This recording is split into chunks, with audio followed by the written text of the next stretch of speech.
Assalamualaikum warahmatullahi wabarakatuh. Nama saya Gary Ofiki Lubis, NPM 120404190045, kelas B. Saya ingin menjelaskan tentang komunikasi verbal dan komunikasi antar budaya. Komunikasi verbal adalah bentuk komunikasi yang menggunakan tulisan atau lisan. Bentuk komunikasi ini membutuhkan alat berupa bahasa yang outputnya berupa ucapan atau tulisan. Nah, komunikasi verbal memiliki jenis-jenis, yaitu yang pertama sisi pemberi. Jenis komunikasi ini biasanya terdiri dari berbicara dan menulis sebagai sisi menyampaikan ide, maksud, dan informasi. Hal ini juga bisa disebut sebagai komunikatif aktif. Yang kedua, sisi penerima. Jenis komunikasi ini biasanya terdiri dari pendengar dan membaca sebagai sisi yang menyerap ide, maksud, dan informasi dari pihak lain.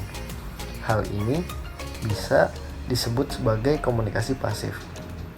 Contoh komunikasi verbal yaitu chat dengan menggunakan smartphone, berpidato, rapat dan diskusi, berinteraksi tertulis lewat sosial media, guru mengajar di kelas, membaca novel, atau menulis surat. Dan yang kedua, komunikasi nonverbal. Komunikasi nonverbal tidak menggunakan bahasa, berbeda dengan komunikasi verbal. Komunikasi nonverbal lebih menggunakan gerak tubuh atau memperjelas apa yang kita sampaikan dengan kata-kata. Komunikasi verbal memiliki jenis-jenis. Komunikasi objek adalah jenis komunikasi nonverbal yang memanfaatkan benda sebagai medium. Contohnya, sedang ada kecelakaan, polisi menggunakan kon atau corong. Yang kedua, komunikasi dengan sentuhan. Sentuhan ini biasanya merupakan jenis komunikasi nonverbal yang menunjukkan relasi antara dua orang yang melakukan. Contohnya seperti berjabat tangan dan berpelukan. Yang ketiga, komunikasi yang memanfaatkan waktu. Komunikasi ini biasanya sulit digunakan untuk mengungkap maksud, tapi kegiatan ini tentu bisa berkomunikasi berhubungan dengan durasi yang harus normal tapi dibuat lebih lama atau lebih sebentar. Contohnya, ada seseorang datang pagi ke pekerjaannya. Ia mengkomunikasikan dia antusias untuk bekerja. Di sisi lain, saat janjian dan seorang datang terlambat, ia menunjukkan rasa tidak hormat terhadap partner janjiannya. Yang keempat, komunikasi dengan gerak tubuh. Komunikasi ini adalah yang paling sering dilakukan orang untuk melengkapi komunikasi verbal. Contohnya, lirikan mata, ekspresi wajah, atau gerakan tangan. Yang kelima yaitu komunikasi yang memanfaatkan tempat dan jarak. Komunikasi ini seberapa dekat hubungan kita dengan seseorang berdasarkan jarak dan posisi secara fisik terhadap orang lain. Dari info komunikasi nonverbal jenis ini masih dibagi menjadi 4, yaitu jarak intim, jarak personal, jarak sosial, dan jarak publik. Yang keenam yaitu komunikasi dengan suara. Komunikasi suara ini bukan ucapan tapi suara yang ditimbulkan tanpa bahasa tertentu, yaitu seperti berpikir atau bisa mengolok teman seperti seperti itu. Nah, setelah ini saya akan membahas tentang komunikasi antar budaya. Nah, arti dari komunikasi antar budaya itu komunikasi di antara orang-orang yang memiliki kebudayaan yang berbeda-beda. Disitulah terjadi komunikasi antar budaya. Stewart L. Tubis mengatakan bahwa komunikasi antar budaya adalah komunikasi antara orang-orang yang berbeda budaya, dan pernyataan ini beranggapan bahwa perbedaan cara hidup yang berkembang dan dianut oleh sekelompok orang serta berlangsung dari generasi ke generasi.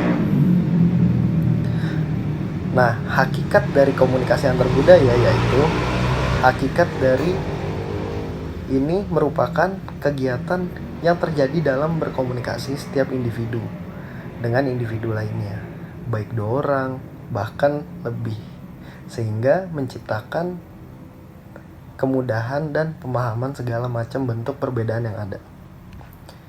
Tujuannya yaitu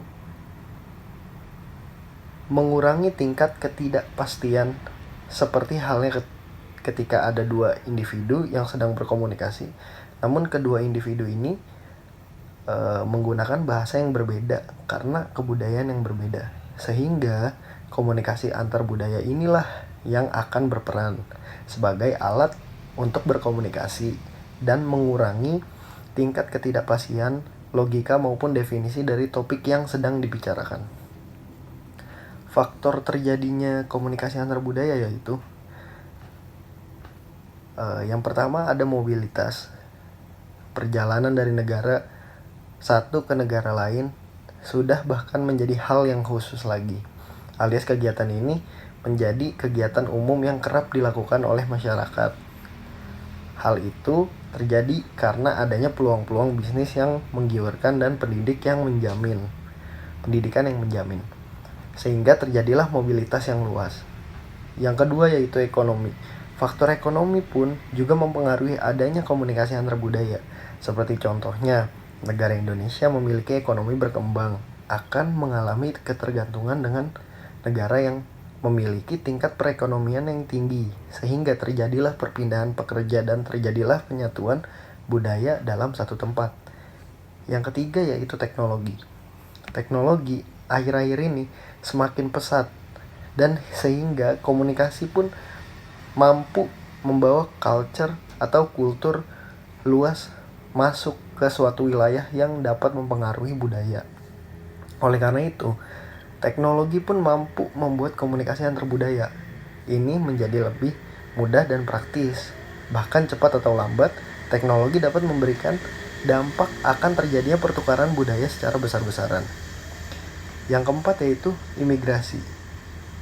Nah, imigrasi ini sering terjadi ketika kita berjalan di rumah sendiri, kita melihat orang asing di sekeliling kita. Hal itu terjadi karena adanya kegiatan imigrasi untuk suatu kepentingan, sehingga terjadilah penyatuan budaya atau biasanya disebut dengan alkulturasi, menyebabkan terjadinya komunikasi antar budaya. Yang kelima yaitu politik. Kepentingan politik pun ikut andil memberikan dampak munculnya komunikasi antar budaya, seperti Raja Arab berkunjung ke Indonesia atau sebaliknya Presiden Jokowi berkunjung ke negara Australia. Kunjungan negara ini yang mendatangkan komunikasi antar budaya.